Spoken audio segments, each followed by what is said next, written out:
বলেছি যে আমাদেরকে আর কতদিন রিমান্ডে নেওয়া হবে। ইতিমধ্যে আমাদের আসামি জোনাথন বলো তাকে 18 দিন রিমান্ডে করা হয় এবং আমরা কোর্টকে বলেছি তাকে এর মধ্যে 34 দিন রিমান্ডে নেওয়া হয়েছে এবং সেখান থেকে কোনো ধরনের অতিরিক্ত তথ্যপত্র কোনো কিছু সংগ্রহ করা সম্ভব হয়নি এবং এখনো পর্যন্ত 20 দিন রিমান্ড পেন্ডিং আছে। সেই ক্ষেত্রে তাকে পুনরায় আমার একটি রিমান্ডের যদি মঞ্জুর করা হয়, এখান থেকে আসলে কি আছে, রিমান্ডের মূল উপাদান এবং কেন প্রয়োজন? মূলত যদি অভিযোগটা বাস্তবিষ্ট হয় এবং তদন্তের স্বার্থে এবং অতীত তথ্যপত্র সংগ্রহের জন্য যদি প্রয়োজন হয় সেক্ষেত্রে রিমান্ড চাওয়া যেতে পারে এবং এই রিমান্ড দুই ধরনের হয়ে থাকে, পুলিশের মাধ্যমে আরেকটি হচ্ছে জেল থেকে জিজ্ঞাসাবাদ। আমরা বিজ্ঞ আদালতে বলেছিলাম যে তাকে কিন্তু একাধিকবার রিমান্ডে নেওয়া হয়েছে এবং সেখান থেকে কোনো ধরনের তথ্যপত্র আসে নাই এবং কোনো ধরনের সম্ভাবনাও নেই এবং তাকে একাধিকবার যে বারবার রিমান্ডে নেওয়া হচ্ছে এই কারণে তার শারীরিক এবং মানসিকভাবে তিনি ক্ষতিগ্রস্ত হচ্ছে।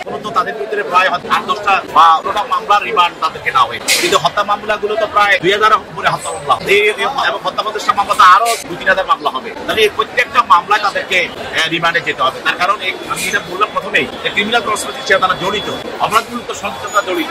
তাহলে হত্যাগুলো যে একটা যেভাবে হত্যাগুলো আসলো, তারা কিভাবে ষড়যন্ত্র করলো সেইভাবে তো এগুলো বেড়ে আসবে। সেই জন্য তাদেরকে প্রত্যেকটা মামলা নিতে হবে। এই জন্য বললাম যে এত ধৈর্য হারাবেন না, রিমান্ড আপনাকে আরো যেতে হবে, কারণ ওই মামলাগুলো রয়ে গেছে, কিন্তু আপনার যেতে হবে।